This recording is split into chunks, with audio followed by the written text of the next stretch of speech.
Hello there and welcome. My name is Annette Lackovic, founder of Billionaire Babes, also known as Australia's #1 female sales trainer. I've been brought in by companies to help them such as Mazda, Sanitary Music, Bras and Things, Dusk, just to name a few. My absolute passion, however, is helping new business owners create more leads and generate a stack of sales in your business. And one of the ways we do that is through expos. So here is going to be 10 tips to help your business expo stand out from the rest. Tip 1. Make sure when you actually have a stand that you reduce as many barriers as possible. So many stands have a barrier in front of them and it draws this invisible line between you and your customer. To have a stand absolutely thriving, you want to make sure if you've got any trestle tables, they're actually pushed back to the side and you're not standing behind them like it's a little reception desk, alright? We want to make sure that your stand is very inviting. To make it inviting, remove all the barriers. Tip 2.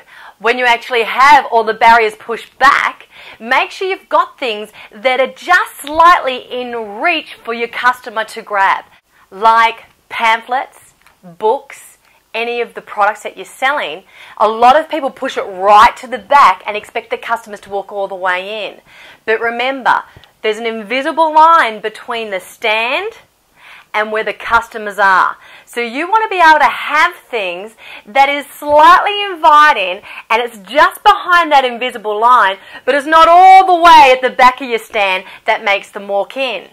Yes, you do want things up at the back of that stand, but we're going to have a lot of people that are a little bit more standoffish. So they sort of sit there, they stand, they look, they observe, and they get a little bit scared they're going to be talked into a sale, so then they just keep on walking and they say, just looking, thanks. Tip number 3, we want to make sure that you actually have 3 different ways to generate leads and be able to create conversations with your customer. So here are some ideas. Some of the stands that really get buzzing at expos have different ways of actually creating conversation. So what do you have to be able to create conversation with your customers? Some people have a guessing competition.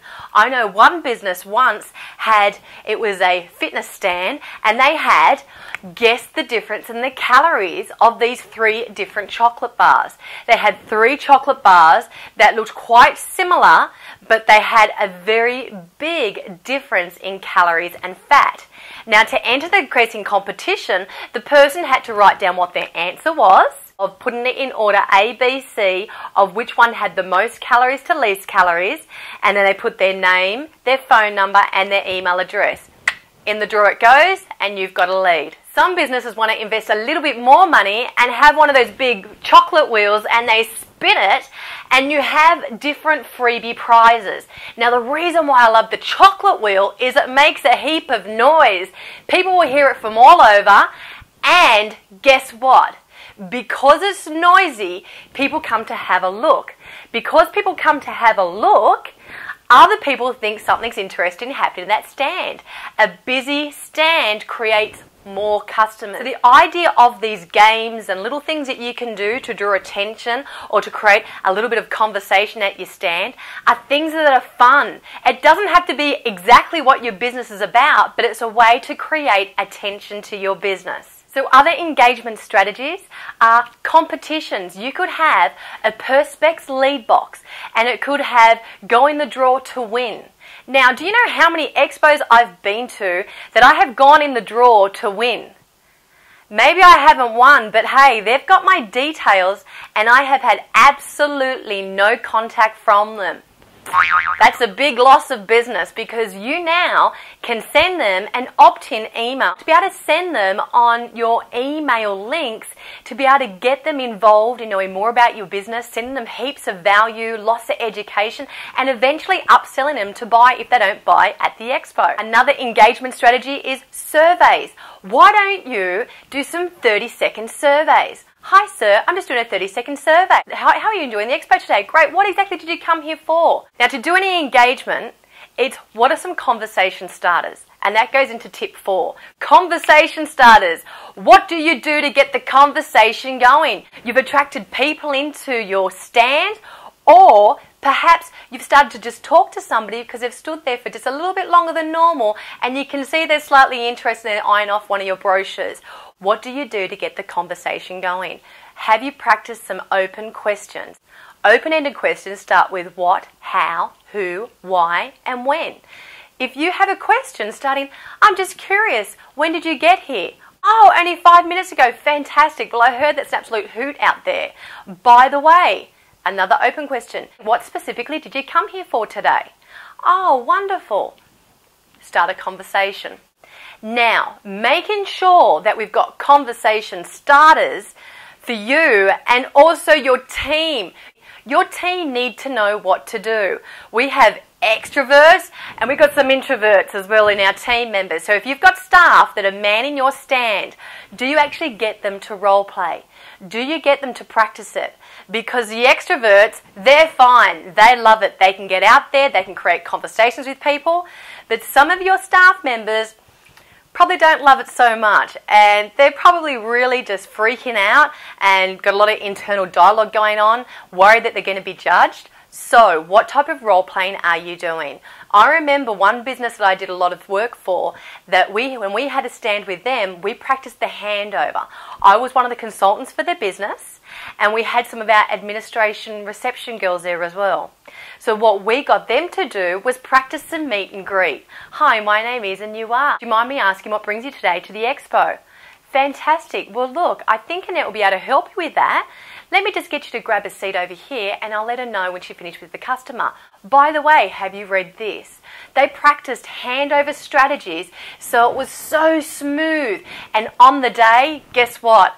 Our stand got voted most friendliest and busiest stand, and it wasn't even a large business. Tip 5. How do we get voted best stand at the expo? I tell you why. Because we chose not to stand inside the stand, we chose to stand outside.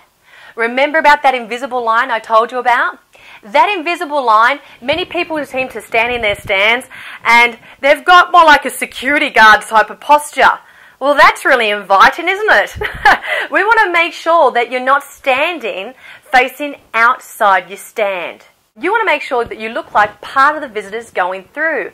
So I would strongly recommend stand outside the line. Take a step out of the line and then either slightly turn your body to the side so you're not front on.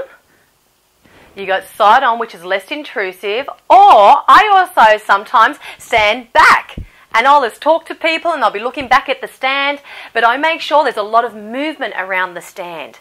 If you can work in twos, it's much better. And I don't mind if you're working in twos and you're talking to each other. You might have a little stress ball to throw back at each other. All these different things to create a lot of motion.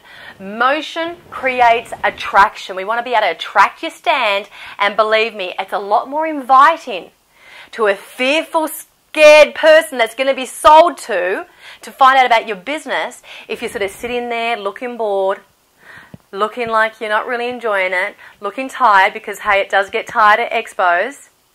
Or you could be up, moving around, looking really inviting because of your body language.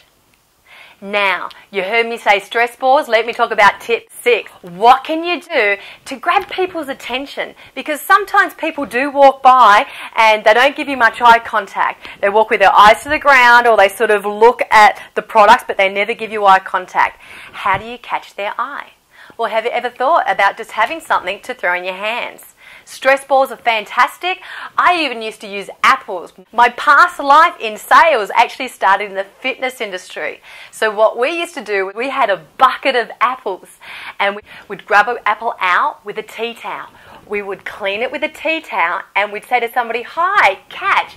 And we would throw the apple from the tea towel, so it's nice and clean, and throw it to the person. Make sure you've got the eye contact there. You don't want to hit the people in the head. But you could do it with stress balls. You could do it with apples. You could do it with anything. You could just throw it up to yourself. Or you could see someone, get some eye contact. Hi, how are you today? Here, catch, have a stress ball. You could just throw something in the air by yourself and catch it. And then make sure you look around to see who's actually watching, because it will catch people's eyes. So once you catch it, you can catch their eyes and say, hi, how are you today? Fantastic. Just curious, what are you actually in the expo for? Oh, wonderful. Or, stress ball. Hi, catch, have a stress ball. Or, apple. Hey, you hungry? Have an apple. Now, speaking of other things to grab people's attention, is your stand is so much more inviting. If you've got some lollies there, which is tip 7, make sure you have something there that people will just come in and say, oh, do you mind if I actually grab a lolly? Because I tell you what, they're walking around the stands and there's normally one eating area stand, and guess what? It's normally packed. So people do go for lunch afterwards. So if you've got a lot of customers walking through, a lot of them have a low sugar level and dropping. So they see something sugary and guess what? They want it. So they'll walk on over and they'll say, do you mind if I have a lolly? Yes, certainly, have one. By the way, how are you enjoying the expo? Do you mind me asking, what did you come here for today? Yeah?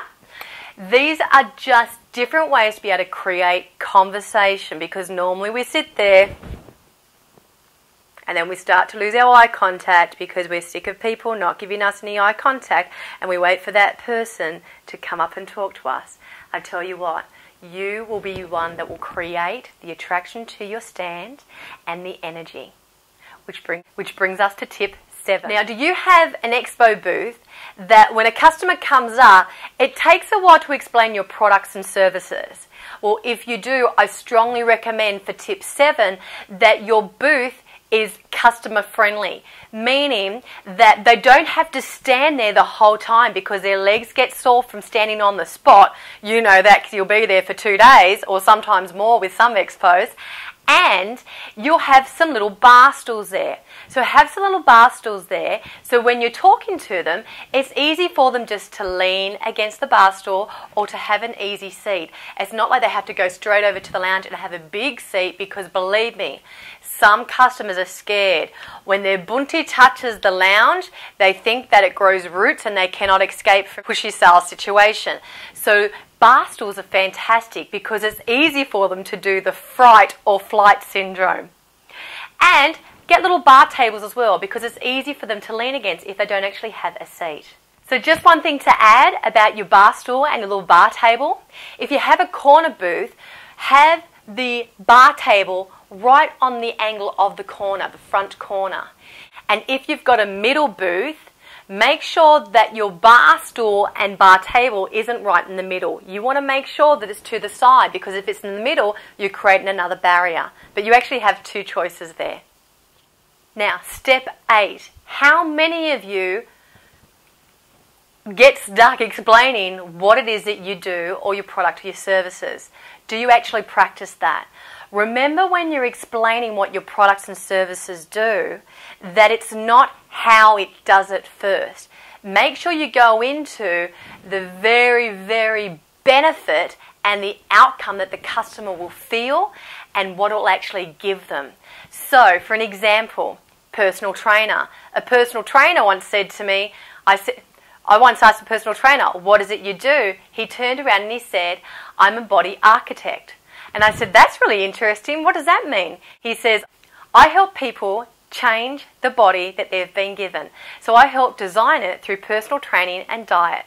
See, isn't that an awesome way to explain what it is that you do first? So what is it you actually do? It's like, what do? I help businesses make money. Oh really? How do you do that? I help them through sales strategies, lead generation, and also psychological personal performance in business. Because I know you guys know, let's be honest, sometimes it's more up here that we need to get our head straight to make sure our business is ticking along. So make sure that you have your team members practice what it is. We talked about role playing in one of the start of the tips. Make sure you put that in. How to explain what it is that you do. Give the benefit first and the emotional link, and then you can go into all the finer details as you go along. It's really about spiking the interest first.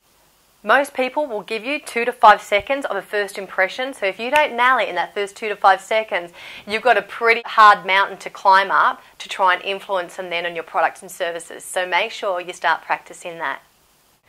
Another one you could do is an accountant. If you're an accountant going to an expo, if they said, what do you do? And you said, I'm an accountant. Well, you know what? Isn't exciting for some. I know it's exciting for you, but what's more exciting for them is what you actually really do for them.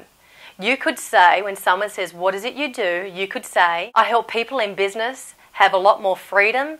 I help give them peace of mind because I can do their BAS, their accounts, make sure that they balance their end of financial year reports as I'm an accountant. And make sure you put the emotional link in it. Are you starting to catch on? Now make sure that if you're going to have a competition box or anything that they need to complete, make sure it's at those corners of the stand and have it sitting on top of that bar table I talked about and the bar stool, just in case you start talking to them and it's easier for start to lean and then to have a little seat on that stool. Now with those competition or any type of entry forms, make sure it's so easy. It should be just tick, tick, name, phone number, email address. Something really simple and easy for them to do. It shouldn't take them more than 30 seconds to do, all right? We want to make things so easy because you won't be the only one probably having any type of competitions, but you will be one of the businesses that will have more accurate information because you're asking for less. The less the information, the more accurate it will be because people don't have to rush. Now, if you need a booth where you need mothers or parents to come along, do you have balloons? Because guess what kiddies do? Balloon! And they'll walk across to the stand and then mummy and daddy will come across with them, and before you hand the balloon to the little boy or little girl, you need to say, is it okay if I give you a little boy a balloon? Fantastic. What's your little boy's name? Oh, Jackson. Fantastic. By the way, what brings you here today? Blah, blah, blah, blah, blah. Have you heard about our company, XYZ? We do end benefit, lots of emotion. I'm just curious, have you heard about us? No, well, fantastic. Blah, blah, blah, blah, blah. Straight into your conversation. Now, finally, biggest tip I can give you is a lot of businesses think that they can't sell at the stand. It's just about going there and creating leads. Now, our business has helped a company go from selling 0 products and services for 4 years. And once they did training with us at their very first expo, they sold $24,000 worth of products and services. The next year, I kid you not, they went up to $49,000 at a 2-day expo event. This was a company that had done 4 years, and all they had done is collected leads and not understanding the methods that you can use. What are you doing as in demonstrations? What are you doing in your sales process? Do you have it so refined that you can actually sell on the day? If not, sit down, start grooming it. I do have a free sales training video. If you go to my Facebook page, you can download 3 days of free sales training. So I hope you have ultimate success in your business. Remember, make it attractive, make it easy for people to come in, get rid of the barriers, have lots of different activity, do things to get people's attention, make sure you have great open liners, have some really good questions and how to explain what you actually do so it's an emotional way, and more importantly, sell your butt off. I'm Annette Lackovic. Hope you have a successful expo. If you want to know more about me, here's a link below. Thank you very much and good day.